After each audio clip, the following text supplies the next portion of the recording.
don't know how well you can hear me. Audio level. 1 second. There we go. You should be able to hear me a little bit. Even though I'm listening to something. Can you hear me over the sound of what I'm listening to? It's gone up in some ways, sure. So, although it's difficult to increase it, you get confidence now in the pop up. What happens if you practice a confidence task, you tend to get much better at confidence tasks. No one's figured out how to increase IQ with cognitive exercises. You can maintain or increase your exercise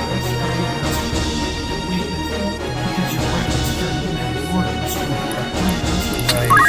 especially as you age, that's a huge deal. There's nothing that you can do to stay in physical shape to maintain your cognitive ability. So, I only went through, I think, the first 10 levels before I wasn't able to play again, and I didn't feel like buying the whole series or buying even the first. I went to a friend's house in high school. Actually, I don't even know if he was really a friend. He was just somebody I was interested to hang out with. I went to his house back when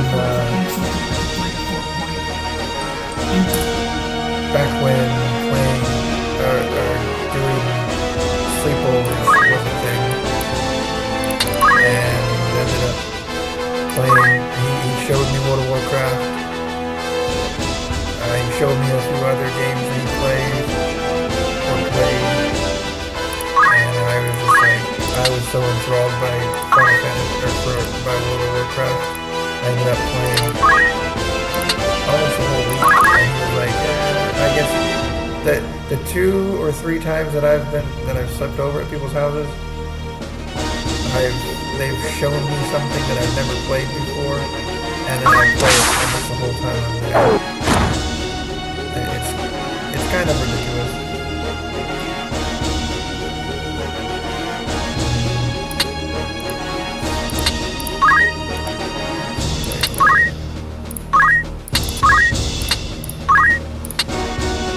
I don't want to have anybody right next to this archer because he's got a rainbow bow.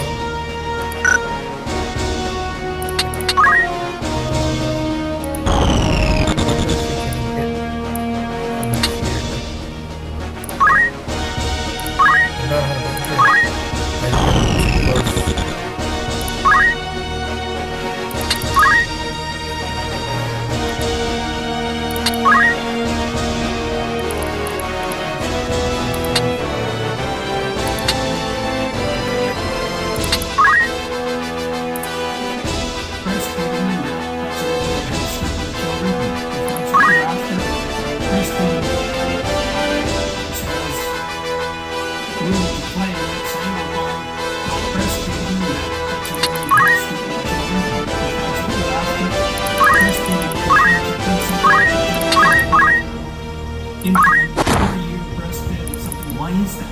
Is it just the bond between the brains are going to get out of the and so nutrition and exercise make a huge difference.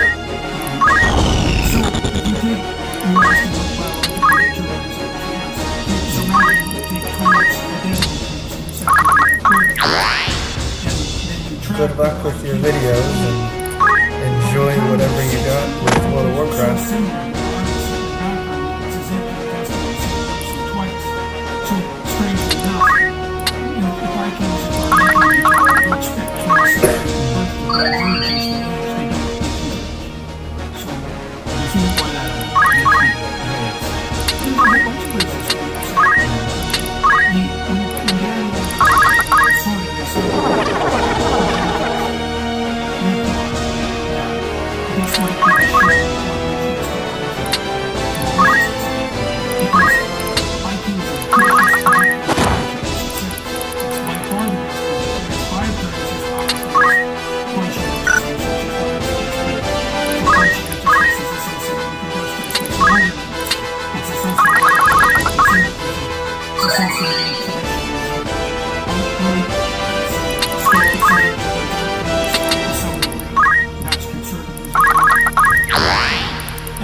Produce systems of value that should be posted on the world. That's the security of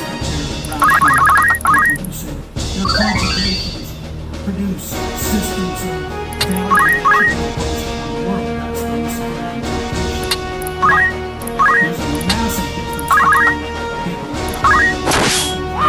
Oh, wow. What's up? and it's easy to measure.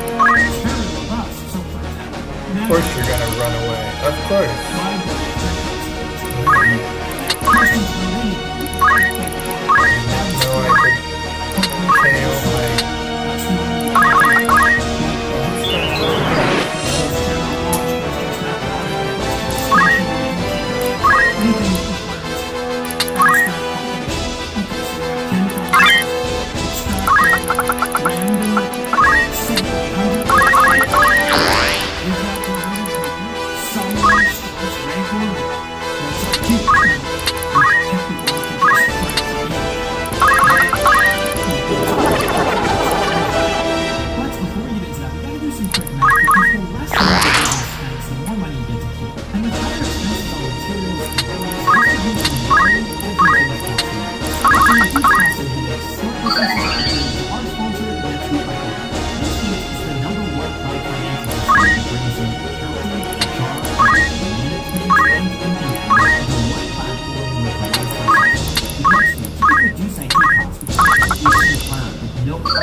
Anyway, you could basically cut the cost of maintaining multiple systems because you replace them with one unified business management. Essentially, you can remove all the business processes into one platform, thereby slashing maintenance expenses to years. There are some awesome companies already making moves, so you can see how much no product is. And just so you guys talk about the next new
non-stop. Verbal stream of ideas at high speed. Constantly.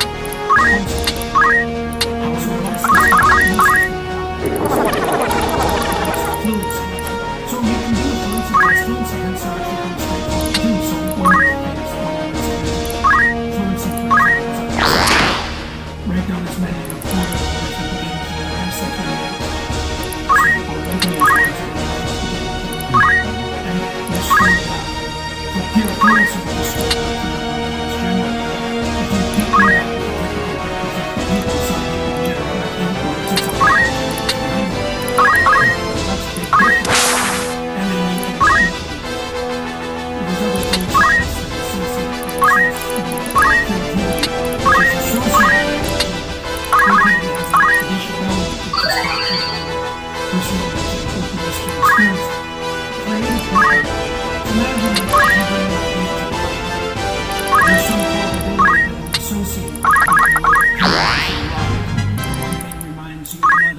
Okay, now imagine that you assessed 100 people and you gave each of them a prong and they wrote down what they a lot of the things that were written down were similar. And that's something similar to the more creative people though are going to have other ideas come to mind that are more distal they make more leaps. Right? That can be very as well.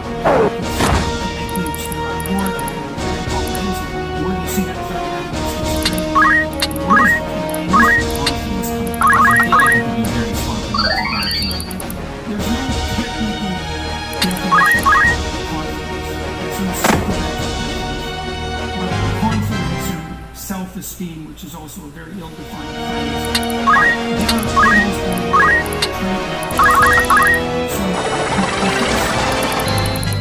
Two of the main personality traits are associated with emotion.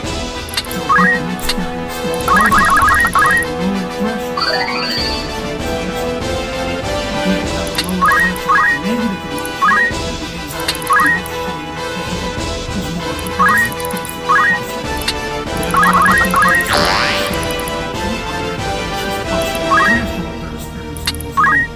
is more so confident people know this.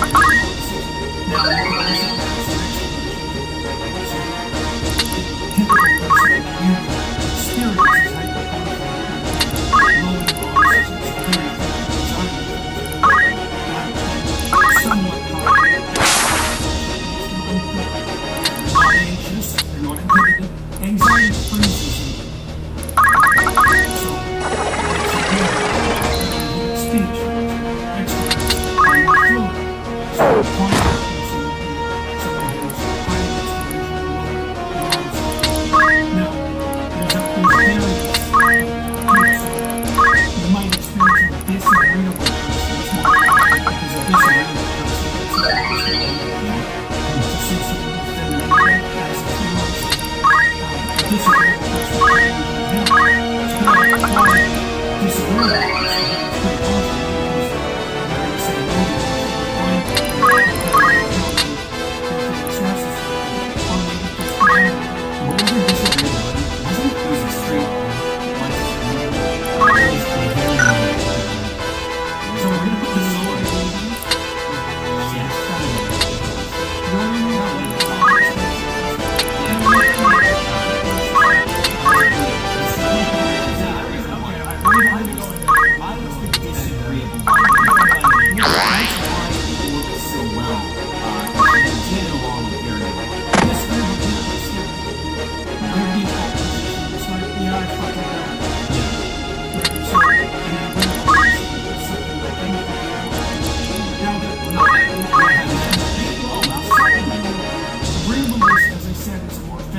transformative messages that you put out is the importance of taking personal responsibility.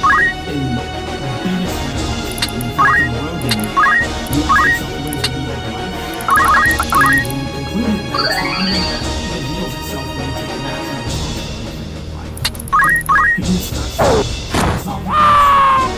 Because I think the meaning of life is a question that everyone asks themselves. All the time. At different points of time in your life, you're always coming to different answers. And I found that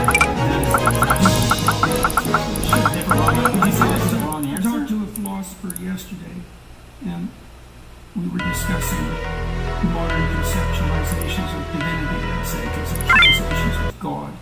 And there's a line of philosophical thinking now, these philosophers who are debating whether existence itself and hypothetically the spirit that gave rise to existence could be characterized as evil or good. Because if you look at the world, you could say, well, the amount of suffering outweighs the amount of pleasure. And so therefore, existence itself has questionable utility. That's what the anti-atheists characters Mephistopheles pronounced. It was great.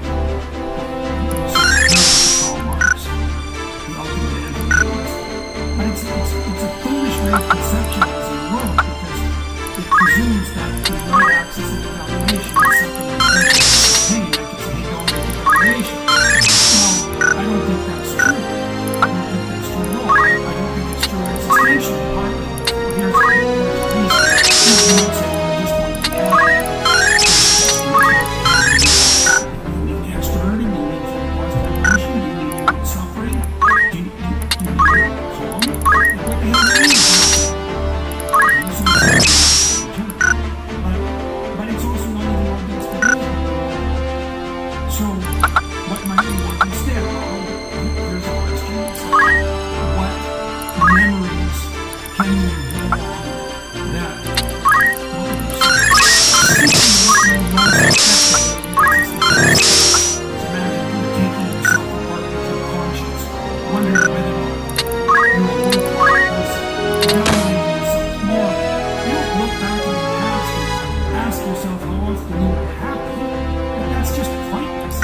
What you do is you go over your biography, say, and you think about if you're trying to defend yourself from your own accusations. You think about those times where even under duress, you push the boulder of success down a bloody hill. And the funny thing is that those situations, without the difficulty, wouldn't have the same impact. And so there's a much more profound way of evaluating life's utility than the hedonic evaluation, which I think is very primitive and pointless, because many difficult things cause suffering by fulfilling. Marriage does that. Children do that. Any career that's worthy of its name. Any job that's worthy of its name. It's not. You can't evaluate its utility on the basis of its happiness. That problem, the fact that we do that by default is nothing but an index of how pathological our culture is. We just assume axiomatically that the right evaluation, even for the quality of life, is the hedonic evaluation. That means we're basically hedonists. That's not a helpful orientation. It's very immature. It's very immature. What I find interesting is you also mentioned in another podcast for conflict resolution in a relationship. Let's say you're being annoyed by your wife or your girlfriend or something. You can open up that conversation. You're annoying me. Now, maybe that's me. Maybe it's my fault. Maybe I shouldn't be annoyed. And if it is me, I'd like to fix that. Yeah. So please tell me it's me. Well, you might want to even open it with the statement, not so much I'm annoyed. So it's a person. Well, there's no accusation. It's a statement of emotional fact. I'm annoyed. Okay, well, why? Well, it could be you. And that's the simplest solution for me, except that I have to live with you if you're my wife. So to me, that's the solution. But in the moment, it would maximize my hedonism to assume it was you. That's the thing which we should emphasize that emotional orientation is, by definition, immature. The 2-year-old is run by emotion. Once you mature, you can think of this technically. As you mature, the control over your perception and behavior moves from instinct-based subcortical structures that govern motivation and emotion.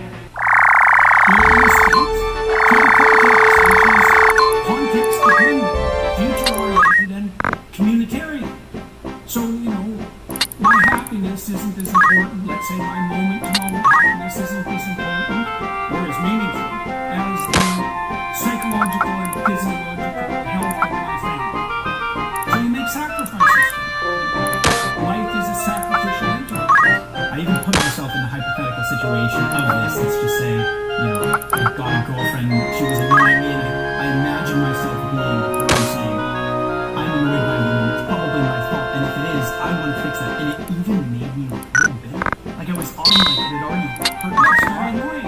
But it's good because it strips away the ego entirely. It makes it completely solution-oriented. It removes the emotions. It's assuming the other person's solution-oriented. It also assumes that the solution that you're negotiating towards is one of peace and harmony.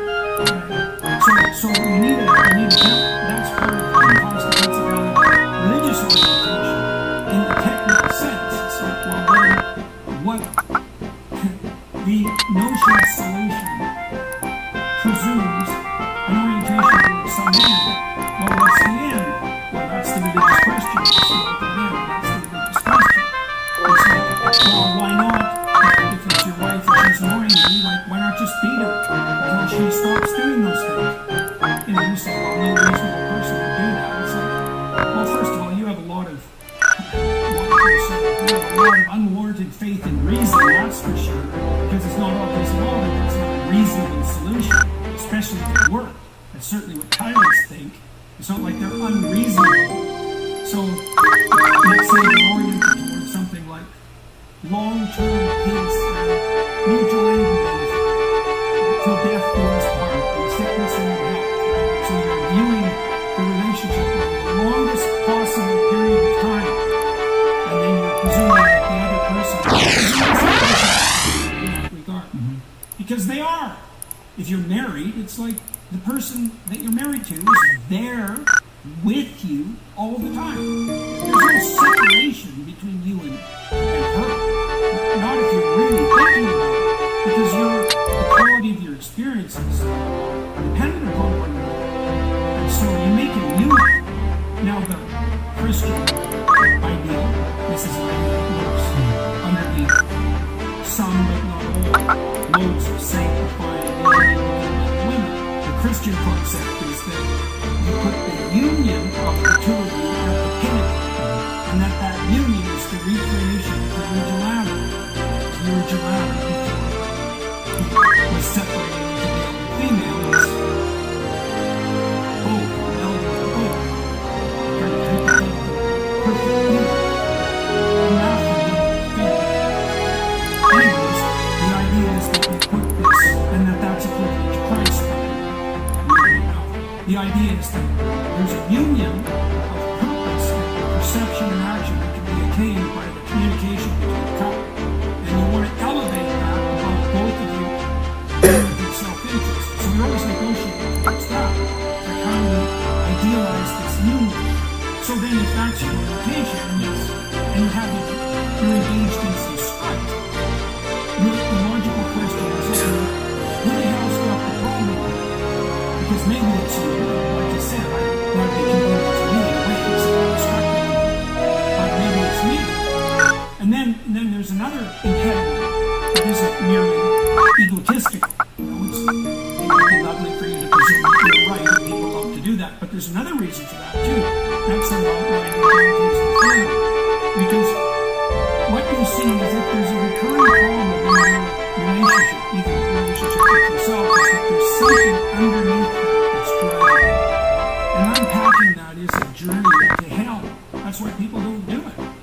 Like if you have a problem in your marriage, it's a real problem, and you delve into it, it's like surgery for an infection. You'll get to the bottom of it. It will not be fun. And something seriously ugly is down there. And so that's down the rabbit hole. Dante betrayers at the lowest level of hell. And that's pretty damn accurate, because often what you'll find is if there's a recurring problem in a relationship, the reason that fair is because, let's say, the person who's primarily responsible for that particular problem has been betrayed in some way. It's either stopped their development at a certain age, they're unsure, or it's rendered them bitter or distrustful. So you see a lot of problems between men and matter because there's an element of the female psyche that distrusts man as a category, and the same is true for men. Distrust women as a category. And that's a real problem in a particularized relationship like marriage. It's like, well, why don't you trust men? Well, maybe you're a woman who never had a positive experience with a man your whole goddamn life. That's increasingly common. All the men you knew had sporadic relationships with your mother, nothing dependent.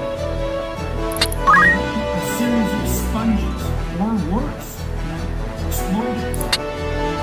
How do you best work on these issues?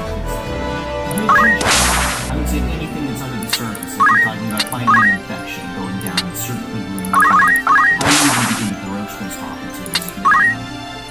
Well, in my marriage, we carry together with each other for a long time. Indicated to her that if we were going to be in a retreat, that's a hard thing. And so, it's hard in the sense, it's hard in the short term. That's another one of these indications that we need this communication. While there's nothing the least bit entertaining about solving a serious psychological problem. You know, and I'm oddly concentrated because I don't let it off. It really upsets me. So it's hard for me to delve into underlying problems. But what I like even less is having those problems continue. We're solving this right now. It's no need. It'll eventually be tears. One person's talking about it might mean some screaming. God only knows. You know, people have all sorts of ways of putting up resistance to that kind of income, too. You're mean. Leave me alone. Stop. I don't want to talk about this. Turn around, get angry, accuse you of all sorts of things. You know, and you have to be able to persevere through that. And that also means that you have to have faith in the motives for your inquiry. Because maybe you are just being approached from the person alone, going into their past, mucking about. You know, so then the question is, how do you trust yourself? Well, don't lie. That's the bottom line. It's like you want to trust yourself in a difficult negotiation. You better bloody well be sure that your orientation is up there. How do you be sure of that? You evaluate yourself the same way you evaluate anyone else. If you're in a relationship with someone they lie to you constantly, you trust them. It's no different from you. Also, that's why you have to have an orientation towards the truth. And it has to be kind of terrifying orientation. That's easy for me because I know what happens to their proximal relationship problem. They end up in some sort of hell. Divorce is going to hell. That's fun, especially if you have a few kids. You know, like, be miserable for 20 years in divorce court. See, I tend to be confident, like you mentioned, but I also tend to think in these situations, in the big picture, most of us don't want to do that. Hey, we have a great life, a lot of things are going well, this, to me, it's like a lot of those things, just let it go. Well, the question is, you know, what's the rule? Don't make a mountain out of a molehill. So, and that's a perfectly reasonable rule. But another rule is, don't be willfully blind. Okay, so how do you distinguish between these things? With my clients, I have them implement something. 3. So you bother me. Once, irrelevant. Why? Who knows what's up with you? Maybe you're hungry. Like, I don't know what's... Or maybe it's me. The fact that we have some emotion, something once, it may look even if it's virtually no explanation. So you just think, well, we'll just let that lie. Twice, same thing. Oh, that's twice. Okay. So now that's a bit more serious. Now I'm watching you 3 times, but then I tell you, you did it this time, you did it this time, you did it this time. It's the same thing. I saw it and I'm not deluded. So a rule of three is a good one. It's a good one because it gives you, you can make it 4, you can make it 5, right? Once is good because then you find the handle and everything. And so you do want to let go what can be let go. Things that don't repeat. It's the repetition that's the problem. And people also don't construe their lives very intelligently in this regard because we tend to focus on the exception. Vacations, for example, special occasions, that's food. Your life is what you do every day.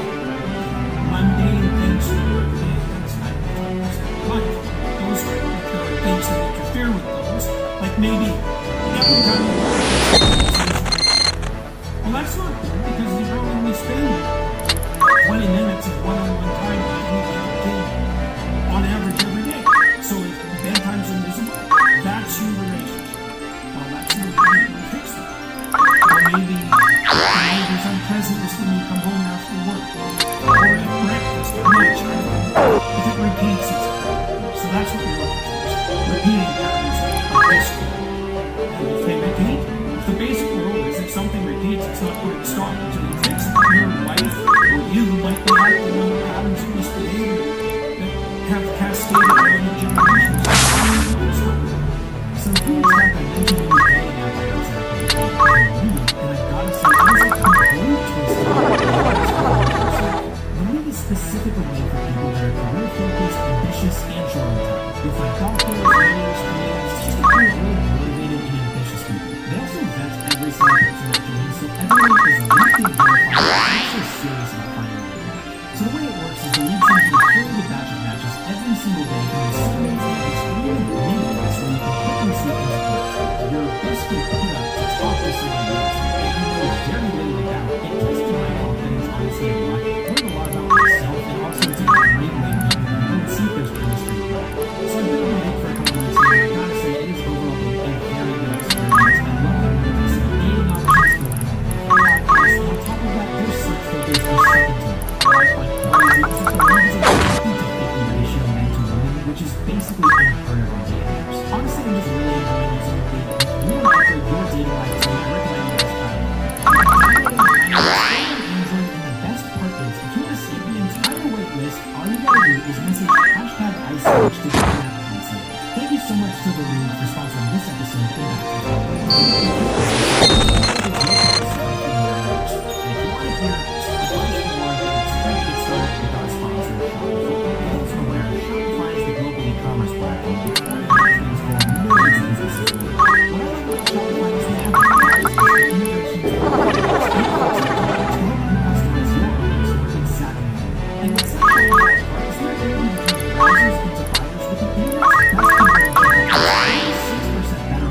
than other leading e-commerce platforms, and Shopify actually owns 10% of all e-commerce in the United States, so it runs on Allbirds, Rockies, and Brooklyn in over 175 countries. In fact, you might not know this, but my coffee company, BankoCoffee.com, is run exclusively through Shopify. And when it's just running out, they were the best option for research by far. They also have a really support team that's there to help you. So something really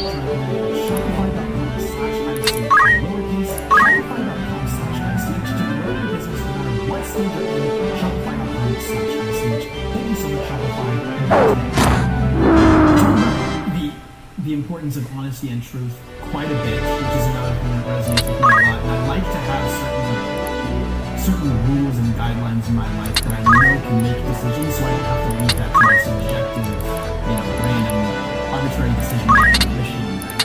So if someone sets out to only ever tell the truth, would that be setting themselves up for success or failure? And is there ever a time to not be truthful?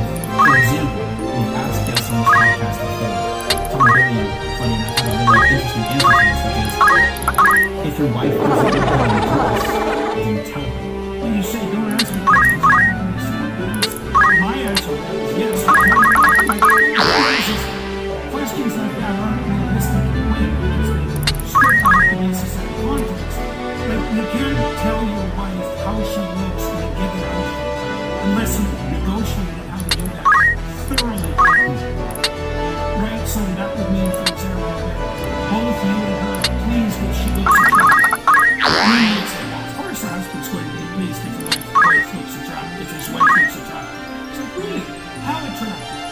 to who, and when, exactly, and also why. Those are very complicated issues. And so, you see, there's no shortage of punishment every single time they look at that. Just like there are no shortage of wives who punish their husbands every time they commit a crime. You might say, well, why would that happen? Well, let's say you've had a bad experience with a man, and you've had experience with a woman. So every time a man makes a decision to do something, you see that as a manifestation of patriarchal power in you and crush it. And then a year later, your husband's and you wonder why you feel sad with him, but that's fine because you can play harder to your friends, and so that's a good deal for everyone. So the same thing applies to attractiveness in part of your life. So you trust her? And how short she restrict you when she was talking? Exactly. And when are you going to say something about it? Well, there's a lot of preparation that has to be done. If my wife asks me if something looks good on her, I tell her. And lots of things look good on her, so that's a good deal. And I buy a lot for clothes, which I find extremely entertaining. She also, see, the reason you want to buy her is because she has to trust you. But she also has to look for stupid games. It's a stupid game. Well, I'm asking you if I look good in this dress, but really I'm trying to figure out what stupid love is. That's not a straight thing. It's like, are you asking whether I love you, or are you asking whether or not I look good in this dress? And people are often very murky in their dresses. Don't make a debate. And so it's very difficult to respond in a truthful manner when you're in a complex situation with 5 different things. I know it's the white lie. If you ever have to tell a white lie, you haven't set the situation. There are times when the best you might be able to manage in that situation is a white lie. There are other situations that I can think of, like, for example, let's say there's been a long relationship, these people have been married for like 10 years, but then there's an ex of the guy, and she reaches out to the guy for no reason. This was your current wife has always had a little bit of a, come on, what's going on over there? Like, they always were very insecure, they felt uneasy about their past relationship, right? And you've tried your best to talk it through, but you haven't done it, I guess, to make it work. Do you tell your wife that she texts you knowing it's just going to evolve into this thing where you have no feelings for your ex at all whatsoever? You know it's going to create a catastrophe, all of these arguments and fights and whatever. Do you still tell her, or do you just throw it aside because it means nothing? Well, any secrets that you keep from your wife, like, you don't have to tell anyone everything. I mean, first of all, who wants that? Like, and you have a right to privacy.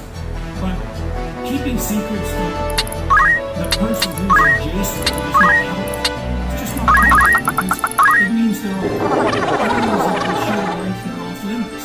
And partly that's not good for you because then you don't have access, let's say, to her intelligence and perception in the situation. I would have to know the details because the details in a situation like that matter. But the optimal solution to that problem is to work it out so that that problem no longer exists, so that you're not jealous of it exists. And, you know, that's complicated because, well, painfully committed to her. Why should she believe that? What do you mean fully? Exactly. And so those are very complicated issues, and people check each other out with regard to such things all the time. You know, little kids are misbehaving, especially if you bring them into a situation.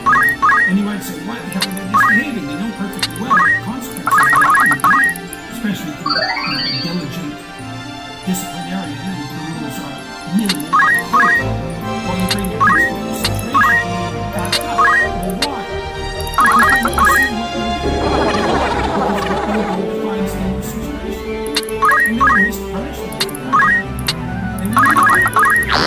Even if, I mean, everybody in the way that has resulted in something unpleasant for them consistently in the past. It's like, no, I want to know. But a lot of that is relationship between men and women. What do you think? Well, did you ask me straightforwardly? Well, probably no, because that's hard. But that might be coaching you to some recognition. And I want to know, because my life depends on it. So people play pretty rough games. It's better to get the game straight. That's hard. You know, like, because the question, how committed are you to the life?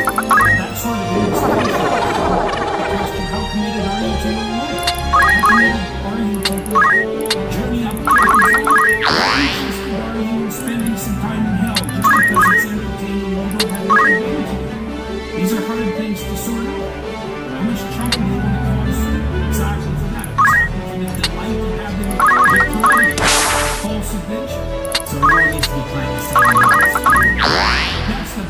that's the minimum basis. Understand. Yeah. You gotta have a constitutional framework in your marriage. It's a bit more complex than that because you also have to agree on the rules of transformation. So let's say you have a friend, you can play a game with a friend, but now you have a little bit more sophisticated friend. You can play this game and that game. And then an even more sophisticated friendship where you go to multitude, different games. Then you need to negotiate transition. How do we change that? So that's a bit more complex than just the constitutional framework per se. Yeah. Well, that's what traditions do for people mostly. It's like men and women, in principle, once had traditional rules. Now you want to negotiate every little thing with your wife? Just try. Who should do the dishes and when? Spend 5 years figuring out all the, what would you say, resentment and irritation that come out of the kitchen. God, what a mess. It's very difficult for people to negotiate relationships from scratch, and so generally what people do is to just default to something like tradition. It solves the complex problem. And then, the radicals go in there and lock up the tradition, and people are just lost. They have no idea how to change. They don't even know what they want. Many people, it's like they throw out an indication of a vision, but it's ill-defined and we have no idea what would satisfy. Neither do they. Like an endless mining exploration. So do you think people are less happy today? Yes. What do you think is the biggest cause? Do you think it's comparison? Do you think it's Universities. Right. The way that I boiled down my university experience in simplest was, I went to UCSD. I don't know if I'm going to shout out the university. I didn't go do that. But I felt like even from when I was younger, I noticed a change from the teachers teaching me how to think versus teaching me what to think. It completely changed. I feel like, honestly, in high school, between 13 and 2017, they went from expanding your brain to solve problems for yourself versus this is what you should do. I don't know if that's how college should be. There's obviously you do need to understand the curriculum, you need to teach them mathematics and stuff like that, so what it is that you should actually be thinking about. I don't know, have you noticed that change in academia? Academia is saturated with propaganda. What was it for radicalism in the 60s, and they essentially taken over the university. So is that helpful? No. Not in the least. So it's hard to be a good university. It's hard to be a good researcher. It took a long time for the institutions of higher education, reliable transmitters of both tradition and spirit of inquiry. It's easily disrupted. It's disrupted. When did you make the commitment to truth and honesty? In 1984. Persevere for that. And why did you do it? Because I understood at that point, sociologically, let's say, that life goes down. Was there anything that made you realize I've been studying, partly it was a consequence of studying atrocity.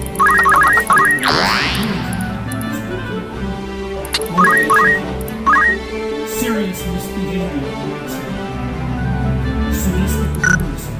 And the enjoyment that can be derived from that. And so, and the absolute hells that how do they come about? Through lies. So I became thoroughly convinced of that. If you're thoroughly convinced of that, to the point where that appears as a fact, there's an obvious moral conclusion to derive from it. Contribute to hell? Keep on lying. what was the final straw that broke the camel's back for you? Was it certain book that you read, a personal experience? Because it's very There's a specific. combination of both. My life led to the fact still somewhat designed.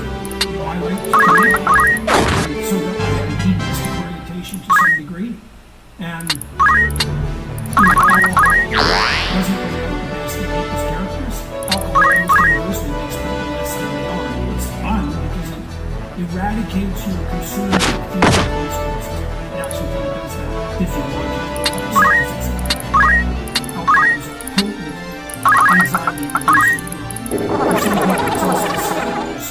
like cocaine being certainly not to me, and for other people, too, it can have an airway which facilitates the sense of social belonging. And I think I have all three of those because I like to go along. But the consequence for me was, I misbehaved when I was drinking in ways that made me remorseful the next day, or the next 2 days, or the next week. And I realized at that point, now, that was a performance contradiction in a sense. Performance contradiction is what happened in some ways. Why? Because one's contrary to one's ways. So I was looking at the literature and philosophy trying to determine how the proclivity to bring those states about might be ameliorated. Like what's the opposite of evil? That's the question. And so when I saw making things worse than they had to be, then that was an indication it was time to stop. Now I moved to graduate school. It was a pretty dramatic transformation in my social milieu. And I started to draw up a lot of the things that I was doing that were counterproductive. It took me another 4 years, something to stop drinking altogether, stop smoking, exercise more, be more disciplined. Did you find that difficult? Did you find that difficult to do? Yes. Of course. Yeah, I was very good at drinking. Good at it? No. Yeah, I suppose. I was very social. I had lunch with my friends. I relaxed. I had an interesting experience with alcohol.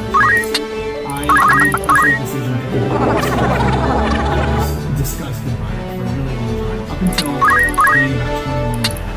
And I went to there was a lot of drinking, obviously. And then I finally made the decision after I realized, it's funny. I just remember this right now. I wrestled with the decision to drink because I just thought it made everything worse. Obviously, I thought poisoning and polluting yourself. I thought that it hurted my career, relationship with spirituality, everything. And I remember after all this debate, I went and read your opinion on alcohol. And it actually allowed me to give myself permission. And this is exactly the opposite of what you're saying. But you had said it was really silly bad if you do it in excess. So I finally allowed myself to do it. Yeah, well, I soon later found out that but I found your opinion, and this is after about a year and a half. Honestly, I was suffering. So I was in my head, I was anxious, I couldn't be myself. I felt like I was disassociated in environments, but actually I drank alcohol and it brought me into the present for the first time in a very long time. And I think, oddly enough, that was a part of healing, which sounds completely unproductive and not intuitive at all.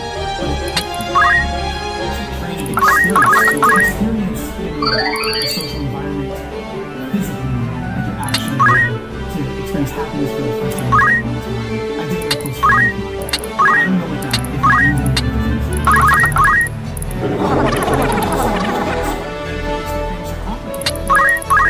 Lots of teenagers now don't drink at all.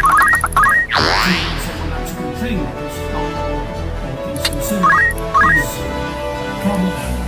But if you're not partying because you have no friends and you're in your basement miserable and depressed, that's not an improvement. And so I suppose to some degree whether or not something is good depends on your starting point. Like I can understand, for example, why so many young men admire Andrew Tate. At least Andrew Tate has all the positive aspects of a successful narcissist. It beats the hell out of being depressed and anxious. Now, is that a stellar goal? No, but it's an improvement over isolated misery.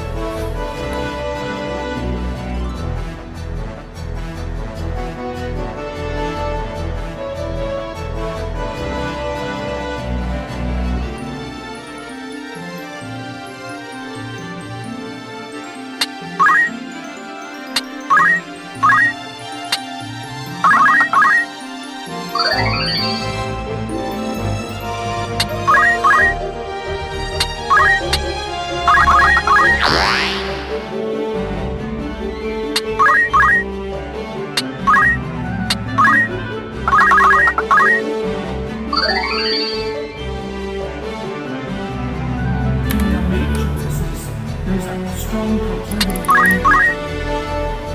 be enamored of bad books. There's a variety of reasons for that. One reason is, well, they're all about their interest in morbid, miserable, depressed, anxious, unstable, self-conscious, low self-esteem, non-starters. So, is that an optimal choice? No. But, comparatively, that's the attraction of the shadow.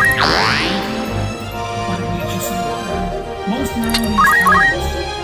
What do you mean by that? Well, he didn't mean that morality is cowardice. He said most morality is cowardice. What he meant by that was people find themselves too timid to do anything, and so instead of admitting their lack of courage to themselves, they put a moral gloss on it and say that the reason they're timorous is because they're good. It's a form of moral hypocrisy. You know, there were kids in my high school, for example, who drank. Good kids. They're just cowards. That wasn't helpful. Now, my friends, my delinquent friends in junior high and high school, a lot of them became alcoholics. So their lack of cowardice also caused them to commit some misery. Look, there's actually no choice. Imagine the distribution of rule breaking. These kids will never break any rules. And there's kids who break them all the time. And then there's the kids who never do experiment with rule breaking. Well, the ones who never break rules are at much higher risk for depression, anxiety, and dependent personality disorder. They're too inhibited. And the ones who break rules all the time, they end up in prison. So you want to have that. I'm not saying that you should be in the middle example. I'm saying that there's an optimal mode of being that allows you to explore even in ways that could potentially be destructive. And that's the best path to It's like 12 rules.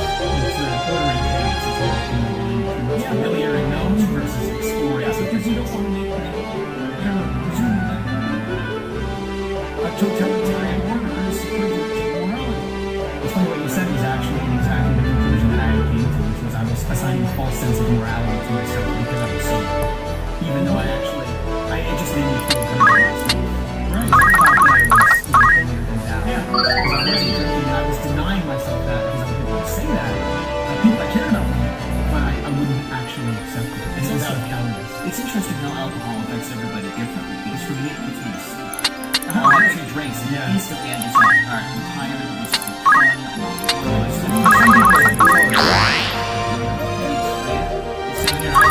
Just the people in the lab, you give them 3 drinks in 20 minutes, so pretty decent, start maybe go 40 beats per minute. It's just like a shot of cocaine. Those were all people who had history of feeling alcohol, genetic predisposition. But they were getting a second standard kick. And it looks like that was opiate mediated. So for some people, when they drink, they produce a lot of beta endorphin, which is an opiate. It's in the opiate family. Endless benefit. I had a friend in Montreal, an old guy, Frank Irving. He was a cool old guy. He looked like he used to be like Frank Irving. They had a monkey farm on St. Kitts. Velvet monkeys. And him and his wife, Roberta Paul, who was also very cool. They ran an alcohol lab for years. They came these velvet monkeys, rum and coke, and 5% of the great first experience. It was funny, they have videos of that. It's like a frat party. It's very funny to watch these drunk monkeys, but 95% of them wouldn't drink. They have to be at the store. 5% of them. It was like, where have you been? What have you done with these substances? So, alcohol is a great drug for some people. It wasn't for you. It's just a natural disposition to either be accelerated when taking alcohol or I guess well, if you're very fortunate, let's say you become an alcoholic, you can be susceptible to anxiety and the secondary stimulant element and the opiate element. And then, hooray, it's a very good drug.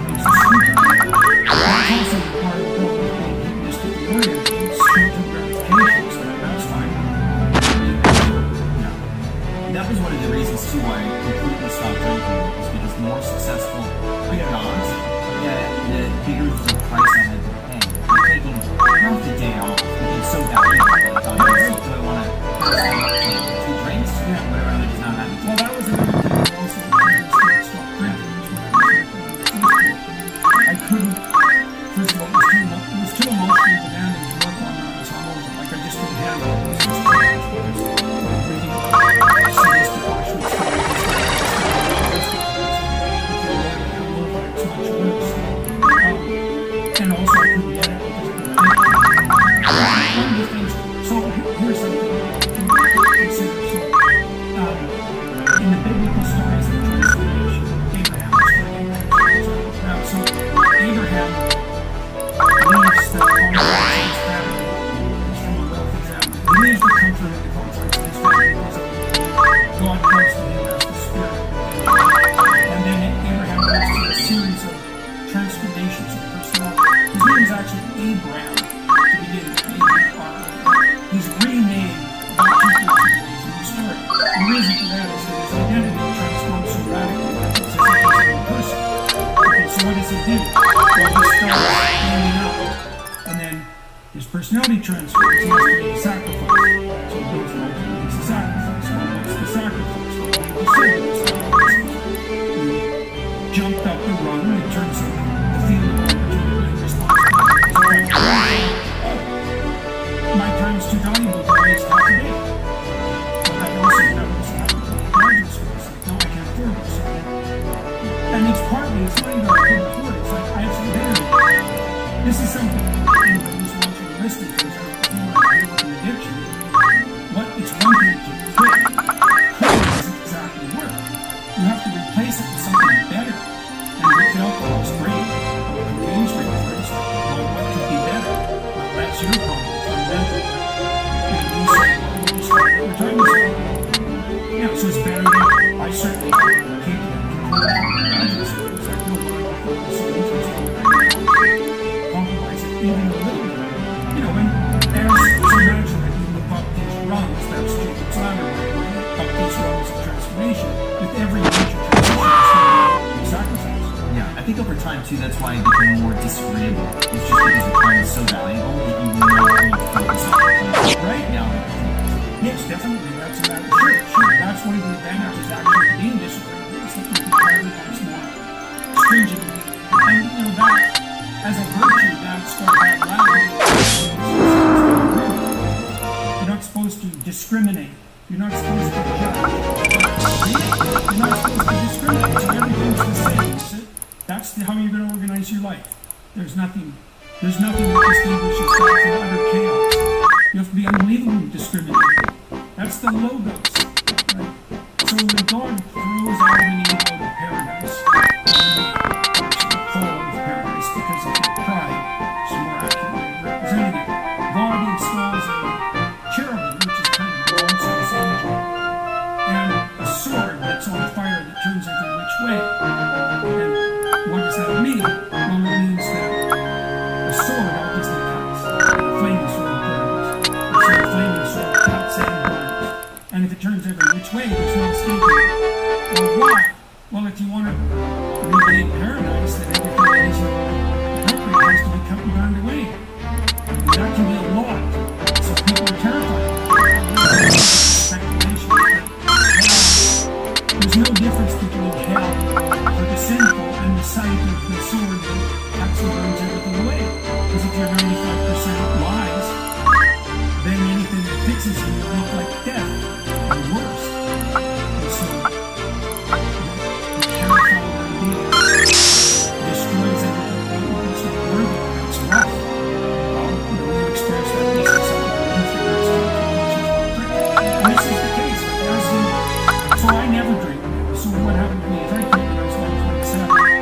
It took me a while. And then I quit till I was 50. And part of the reason I quit too is because I was having 2 kids. There was no way I was going to be drunk around my kids. No, that wasn't going to happen.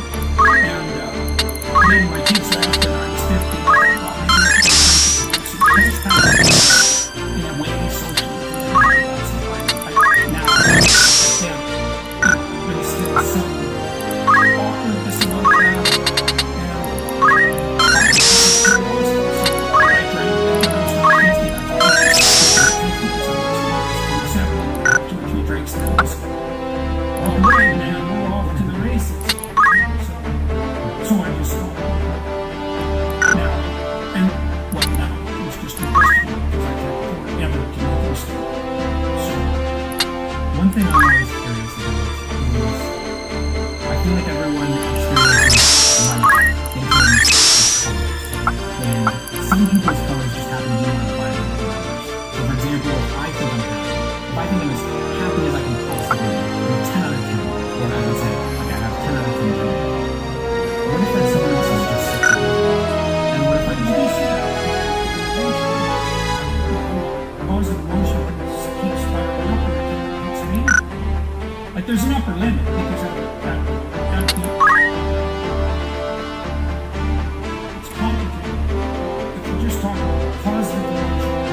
planets are very happy.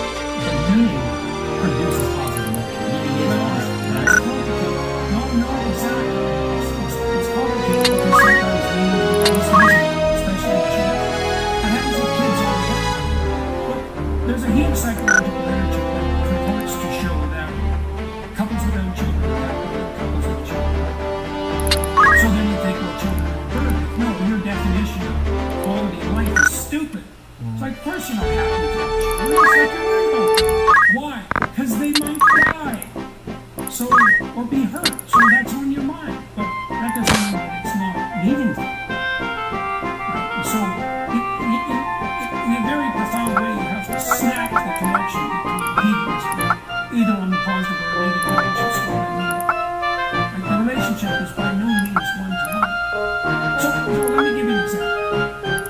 So, in notes from Underground, Dostoevsky put forward very trenchant criticism of utopian socialism, and purposely so, because that was one of Dostoevsky's prime focuses of contemplation. And he said that if you provide people with all of the hedonic delights that they would want, and you put them in a situation where that was provided to them continually, all they would do is smash that up so that something strange and mysterious and unpredictable would happen, because we have this requirement for what? Suffering? Maybe. How about the suffering that forces you to develop? Is that an instinctual demand? Probably. You know, people will pick false adventure over no adventure. We're wired for trouble, for sure, to seek it out. Especially anything vital to do. That makes no sense. That's a false adventure. It's hard to imagine that the highest quality of life does not produce the highest average positive emotion. I'm not sure about that. I don't know if that's all. Like if you're listening to music, the happiest music is elevator music. It's just happy. Like it's trivial. But that's the thing.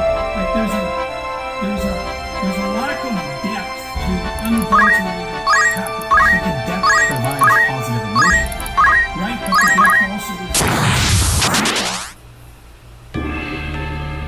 This is, see, you apprehended this to some degree because you said that the notion of a call to responsibility was attractive to you. Well, that's a burden. Responsibility is a burden. There's a weight to it. Now, you might say, what did Nietzsche say? He who has a mind can bear anyhow. You could say, well, if the purpose is sufficiently noble, the weight is irrelevant. That's a better say. What did Nietzsche say? He who has a mind can bear anyhow. You could say, well, if the purpose is sufficiently noble, the weight is irrelevant. That's a better way of conceptualizing it, I think. And I think that's right. So you want to have an orientation towards your life and the world that makes even the suffering, no, it's not just justifiable. Welcome. Well, couldn't that just be meaning? Feeling like you have. It would be just. Just meaning? It's having meaning. It's having purpose. It's feeling important and needing to be somewhere for something that is greater than yourself. Yes, well, that's also part of the sacrificial element of maturity. So, one of the things that we're saying, which is true anyway, is that we don't actually have kids. People who have kids, we take them around, take exception to it. I can understand why. I don't really care because we might mature into saying that is the way we live. And that, unless there's something wrong with it, seriously, if you have kids, that will happen. You know, you might say you could be committed to something else that people can say. I doubt it, but maybe. You know, there might be one person in 1,000 who's capable of taking on a burden let's say, to care for a child in some other form, care for an aging relative, for example, a sibling, or maybe even sacrificial husband or wife. What maturity does that give you to have children? He got married recently, so he's, thinking about the idea of it.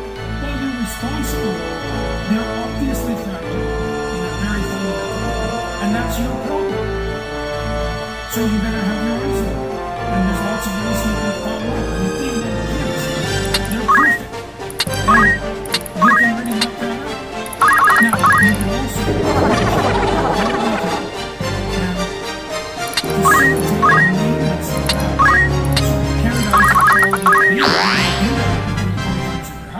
and that's great. Like my experience is certainly, I like children.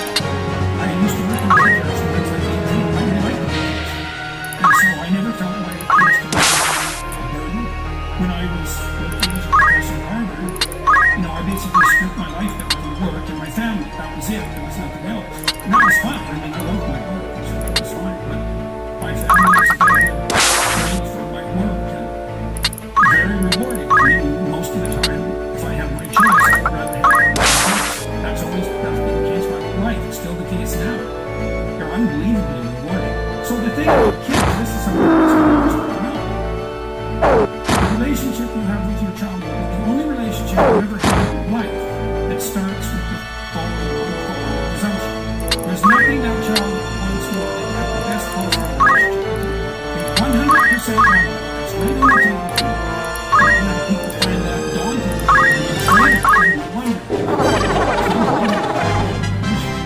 How does it bring in maturity? Because you're contending with fragility, there's errors. The consequence of your errors are automatically right. And it's not just you, it's on the information. It's your kids, and they're not responsible for your stupidity. You might be. So if you conduct yourself in a manner that makes them suffer, well, then you're contributing to the suffering of the innocent, that's for sure. And so, you become aware of that. And that, part of your question has to be answered in part by discussing what needs to be mature. The more forward-looking you are, the more mature you are. The more your actions in the present are bound by the future. That's one definition of maturity. So even in relationship to yourself, well, why not drink and have fun? Well, how about because there's tomorrow? Right, or your career, or the, at a fairly high level of attainment, or do something foolish when you're drunk, and then you just be words spoken that damages your reputation. You're expecting more from you than that. If you violate that, then all sorts of doors that you didn't even know were there just slam shut. So you're worried about yourself. Life. That's partly the crisis of life eternal. It's like to view your life not as the moment-to-moment happening, but the entire pattern, perhaps not only across the span of your life, but like a multi-generational span. And then the other element of maturity is that it's not about you. Like it's partly about you, but it's just as much about your wife, and it's just as much about your kids, and then your community. Right? So instead of you being focused on self-centered gratification in the immediate present, you're looking more for something like harmony on the social front. So you and your wife are getting along, right? There's a harmony established. Kids are and you are getting along. That's a much better view also of mental health. One of the disservices that the psychological and psychiatric community have done in the last couple of years is they view people with the conviction that mental health is something that's in your head and that's yours. That's completely nonsense. That isn't how it works at all. You can't be mentally healthy if your life is miserable. That's not in your head. Your stability is dependent on harmony, social surroundings is dependent on integration. The more mature you are, the better you are at taking all that into account at every moment. So there's a strange thing that goes along with that. So in the Sermon on the Mount, for example, which is a series of instructions, so Christ tells his followers, first of all, to aim up. So you can think of that ultimately, and the ultimate expression of that would be something like your attempt to establish a relationship with the transcendent or the divine. Difficult thing to define, but you can think about more prosaic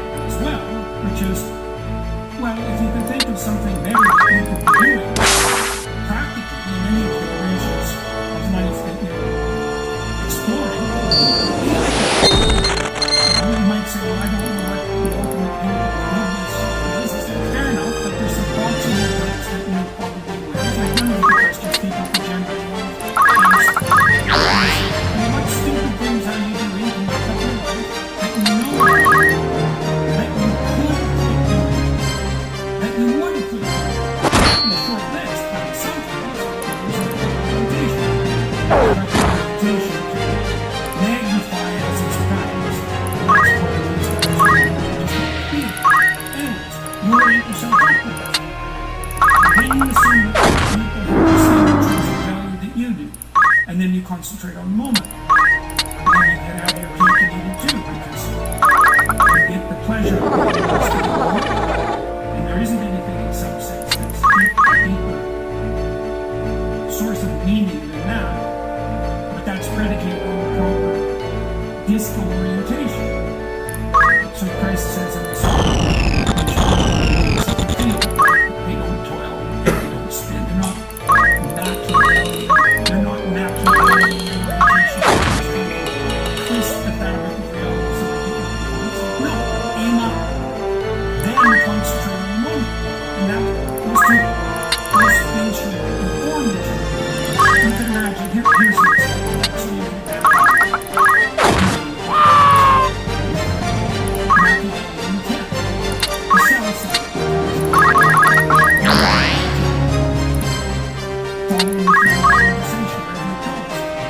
assuming that the world is the healthiest conversation possible. Those are different orientations. You set that frame, then you can concentrate on the moment and look for the opportunities that make themselves manifest in relationship to that goal. You can do that always in your life. Constantly. That's what a religious practice is for. So you're doing that at every moment. That's what it's for. And that's way different than demonic meditation. Not the same thing at all. You mentioned that you cannot be healthy in the absence of a long-term stable relationship. Yeah, you can't make it. And eventually, short-term relationships will turn you Machiavellian, sociopathic, Like, look, the data on this is crystal clear. There's no debate about this among serious psychologists. So, there are two kinds of successful pursuit of sexual relationships. The mosquito model and the human model. The mosquito model is plenty of offspring and best. The human model is very small number of offspring, very high in best. So now take the human. Now there's a distribution of humans. Some are leaders and some are high investment. So one investment would be many offspring, no investment. That's a strategy. It's a biological strategy. Who are the people who utilize that strategy? Lying, narcissistic, psychopathic, and sadistic. So that's what you want. That's the end. If you're naturally like that would be meditation.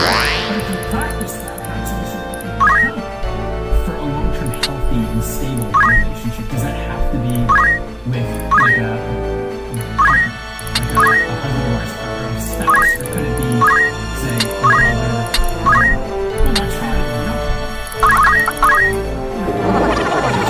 Just something to contend with that will always keep you in check is essentially keep you Careful. that also be, let's say, a sibling. It's just not exactly relationships. Advantage to long-term heterosexual child-centered couples that provides all these other benefits. Well, there's a polarity between them and it's fundamental relations. Important if you can bring both of those viewpoints to any other situation. In all likelihood, that's more advantageous. That provides a platform for children and grandchildren, so humanity across the generations. And the core of this is the relationship between men and women. Are there ways of approximating that? Well, obviously. There are approximations. No, that doesn't mean obviously there are some people with better friendships than their marriage, but that's irrelevant with regards to the main point, because we're talking about something that's ideal. And everybody falls short of the ideal.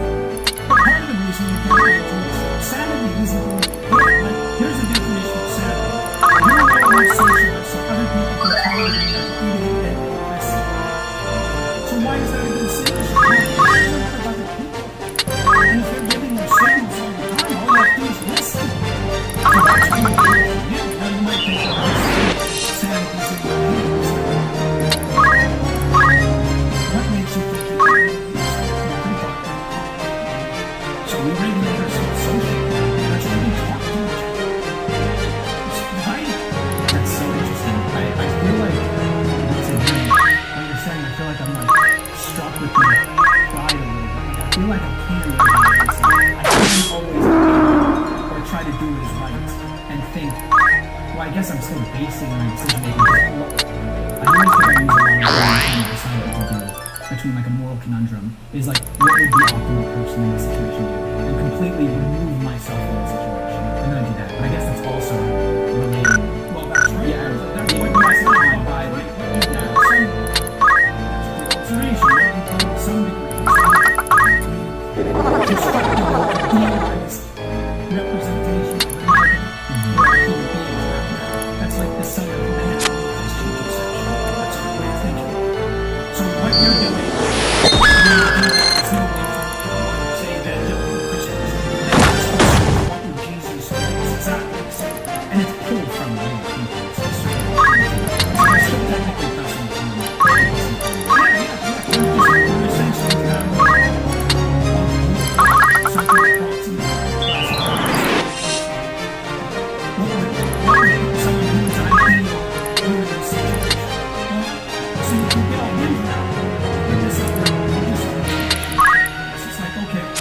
who is this idea? What's the characterization?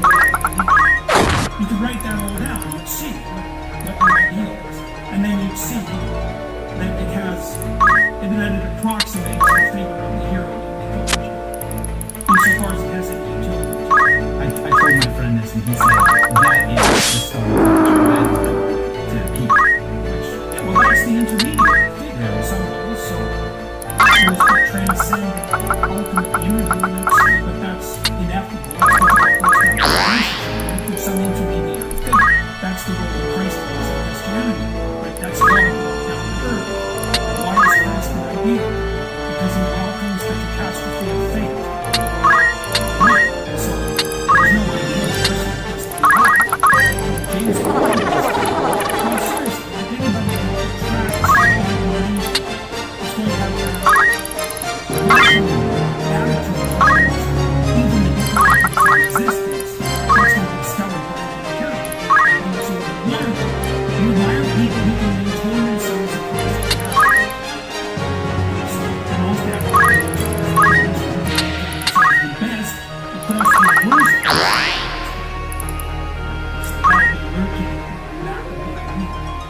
So welcoming suffering and welcoming the catastrophe reminds me of Man's Search for Meaning, which for me was one of the most important books I've ever read. And he also quoted a man who has a lie can bear almost anything, right? Which is what you quoted earlier, which is really interesting. Are there any other books or authors where if you were to tell the viewers right now, if they started listening to you, that would make one of the biggest impacts? Well, that's a good one. Modern man search for is like Viktor Frankl on steroids. Yeah. But it's a voyage. Frankl's book is pretty accessible. It's accessible, but it's relatively short. So that's notes for anything that's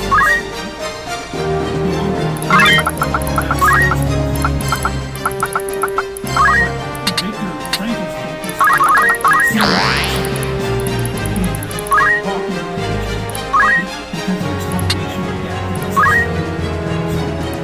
I read Crime and Punishment because of it. And I never, this is the first book I've ever read of that type. That was so deep. And it's interesting because it all reminds me of the conversation we had earlier. The emotions that they can bring out in the reader are so gut-wrenching. And it's like pain, but it's positive and negative at the exact same time. And just like classical music. it was a whole different set of emotions I think I hadn't experienced before. And I found that interesting because I guess overall, there was a lot of meaning in the book, right? And it brought about, a different experience of life I had in previous experience. But at the same time, it was a comparison of the positive and negative emotions. And also, in a way that Dostoevsky can write is so descriptive and accurate. But it's also a great adventure story, a great thriller. It's amazing. What are your thoughts of Eckhart Tolle? I don't know enough about it.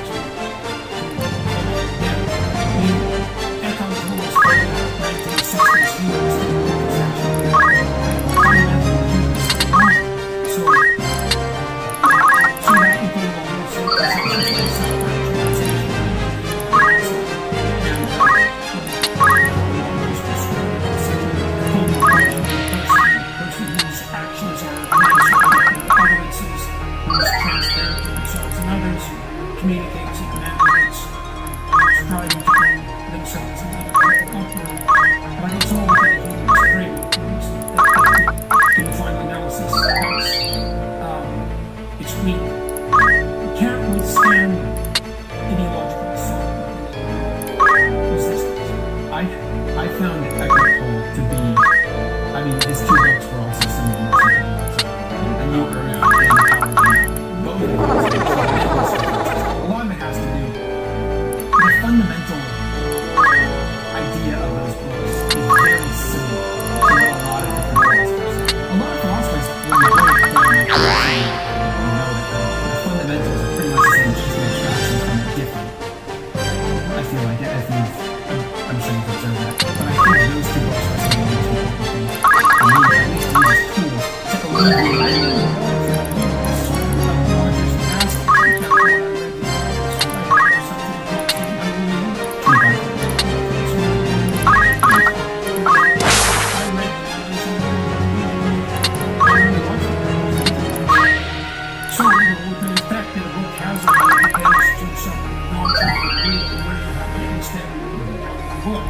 if the person who's writing the book knows much more than you do about something at that moment, it can be very enlightening. And lots of books, like I learned a lot from Freud. I think Freud was fundamentally wrong in his insistence that it was the hedonic life itself. He used the sexual impulse as a stand-in for hedonic orientation. I just don't think that's true, but I still learned a lot from Freud. Lots of things wrong in some ways and right in others, and the discriminating reader comes up with the chapter behind it. I learned a lot from Ernest Becker's book, which is an extension of Freudian views. Brilliant. There's much of it that's correct. Fundamentally, it's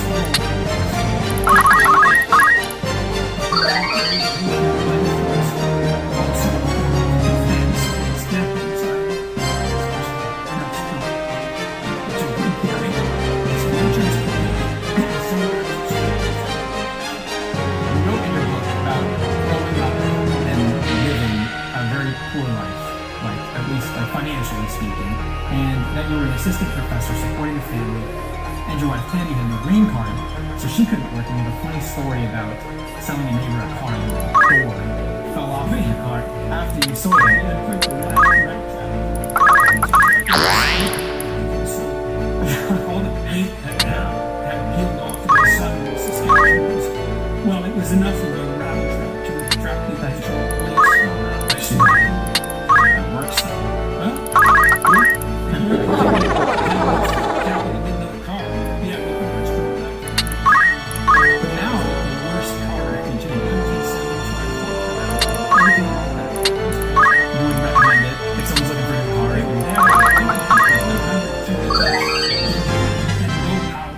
I don't know how Ford managed to have a huge V8 two-door.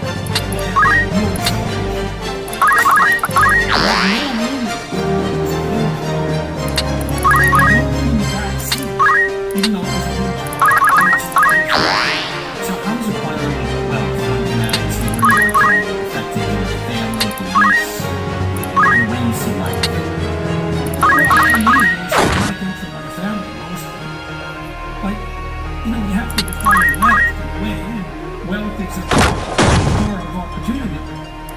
And so, yeah, I have a door of opportunity in every possible direction. So that's great. What does it mean? What difference does it make to my day-to-day life? Well, I have more houses. It hasn't made much difference because I already pretty much had everything I wanted, and I'm not particularly interested in the hedonistic end of what might hypothetically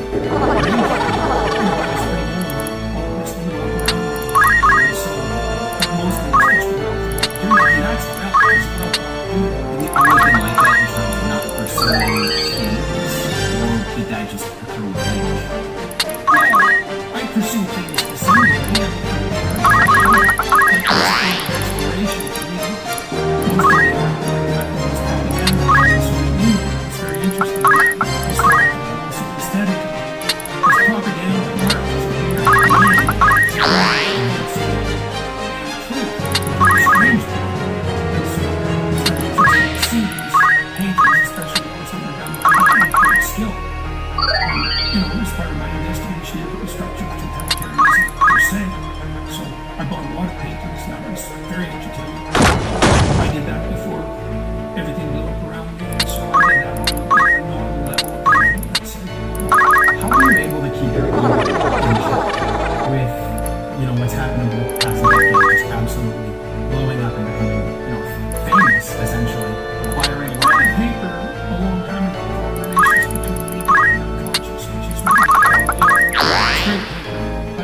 First of all, it won't work. You will definitely crash and burn if you do that.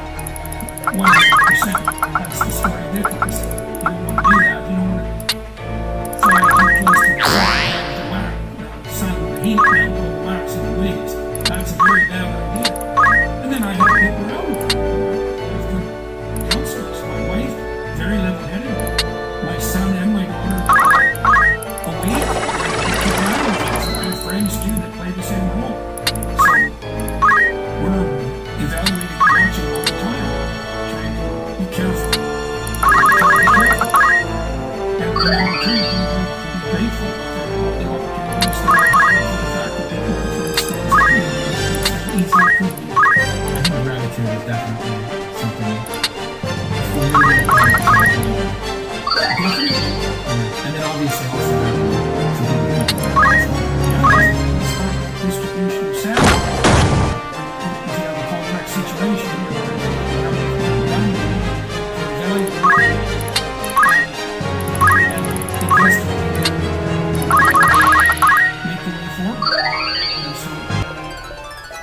I'm fortunate too that I work with my wife and we work very closely together. And she has a part of role to play, and I work with my kids, and that works out. And so we're constantly communicating about how to negotiate what's in front of us. What would you say is your biggest insecurity?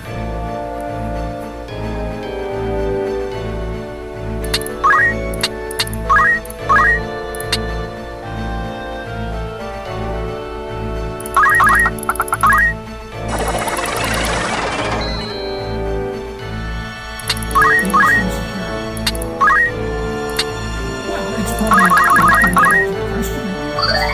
Keep feet on the ground. Constantly reminding myself how fortunate I am to this guy.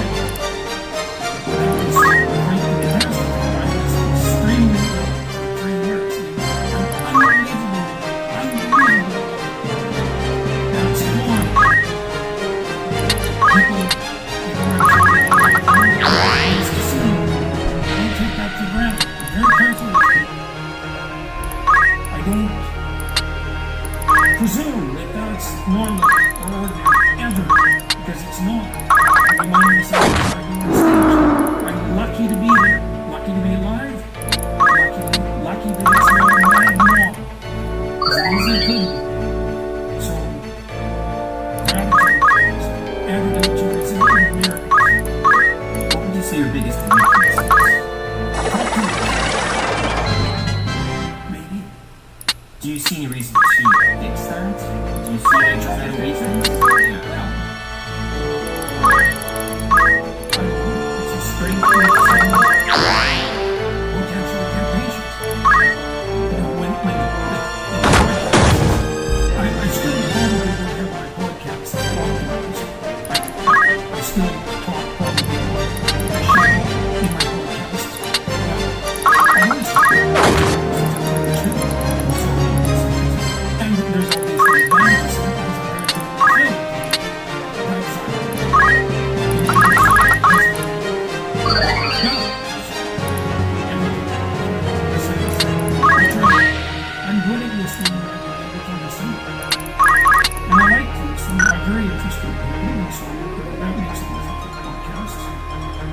but it's more of a conscious effort. Because I feel like I've observed like a couple times in this podcast where I've noticed your string of conversation, and then you like kind of think about it for a second, and then you're like, okay, I should come to a resolve or something. Or would you say that is what happened? Well, when I'm speaking, I'm paying attention to how the words are made, Yeah. which is something that people can learn to do. It's very useful thing to learn to do. You can watch and you can see if what you're saying makes you stronger or weaker. You can more or less feel out with every word. And you can learn to put your foot down where the ground is solid. That's unbelievably useful. That's what I'm doing all the time when I'm speaking.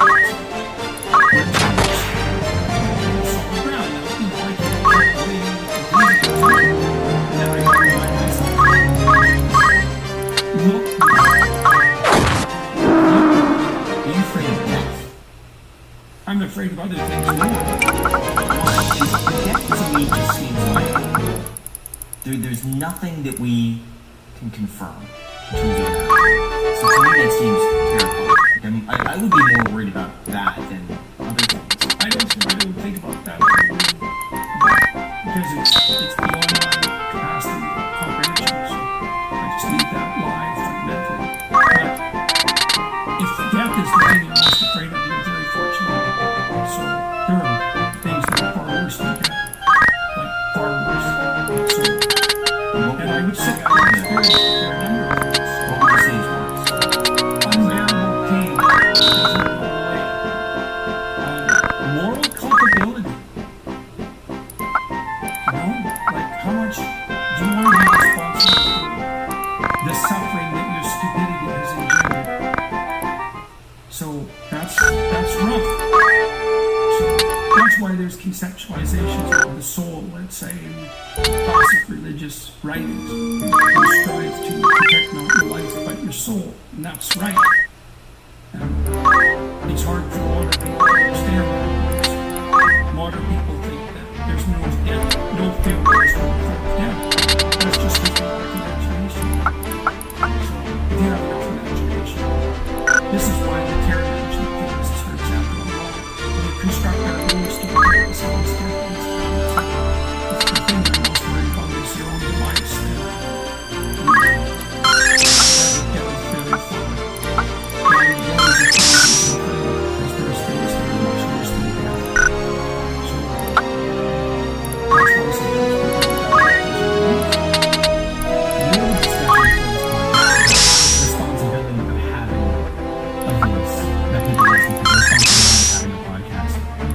Do you ever worry, because this is always a worry of ours, if we bring someone on our show and it's concerned with their points, if they have something, if they're a really good rhetorician, and we just, even though they're facts, we can't relay them in such a way that trumps whatever rhetoric they can speak.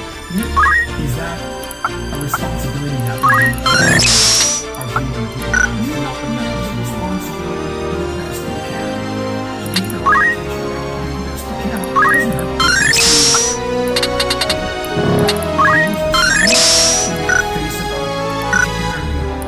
Well-designed, manipulative onslaught, that happens to everyone. I'm concerned about that. I have guests that end because I think my guests is very careful, but I've had guests that I regretted having, for example, because the conversation, I couldn't stop the conversation from arguing. I'm not interested in the game of peace, right? It's such a dull game. I quit playing that game like in 1986. You're right. Good habit. You're right. So I don't like conversations that the sort of situation that you're describing. You have a guest that's looking at you with rhetorical flourishes, generating an argument who's right. I make problems. It's dumb.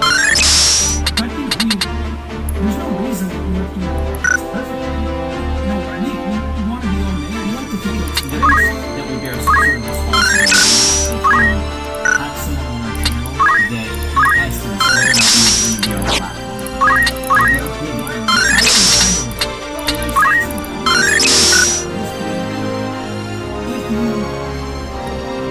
Do what you can to explore the best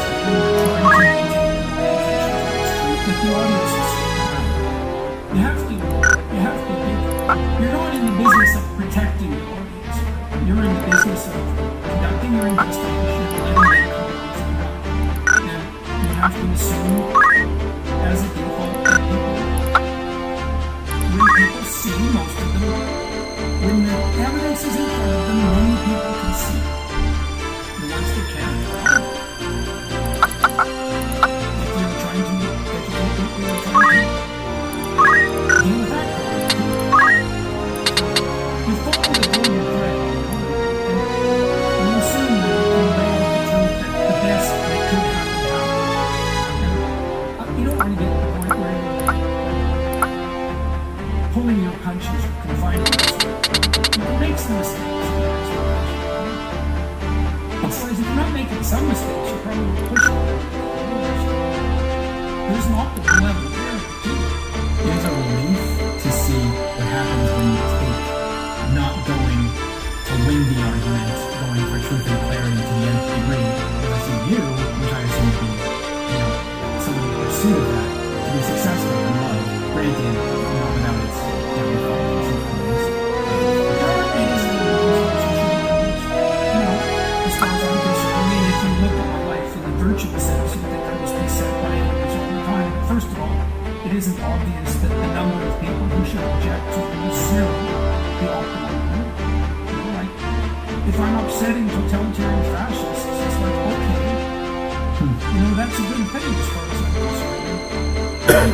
Also, the disconnect between that online, let's say, in my real life is absolutely staggering. Like, I knock on wood, and I don't take this for granted, and I'm also careful about it, but all of the interactions that I have with people in my actual life are ridiculously positive. Which is weird, because wherever I go, and it's literally wherever I go, I'm surrounded by friends. And so that's a stunningly good deal. And, there's noisy radicals who think they object to things they say. Whatever. It's a pain. I mean, I'm a persecuted by my college in Canada. Against the Supreme Court decision for that comes down. It's me, and I suspect I'm against having to pay the court costs in college. That's my guess. But, how do I feel about that? I don't know. Maybe it's an opportunity. Dragons are a treasure. Right, so the dragon shows up, you might be thinking, treasure around here somewhere, I'm smart enough to see it. And that's a good thing to know. That's a seriously good thing to know. It might be invariably true. It might even be true when it's really something quite monstrous and awful staring you in the face. So if they do find against me, the college moves me to re-education, which is the next step. And I have no idea what will happen as a consequence of that. In some ways I don't care. I can be detached from it. I'm not that thrilled about being a psychologist at the moment anyways, because my colleagues, by and large, have proved themselves to be content to be weak in the face of adversity. When they call my own thrilled to be part of it. I don't depend on my clinical license for my income. And they're not really going to be able to damage my reputation, so they could cost me some money. Whatever.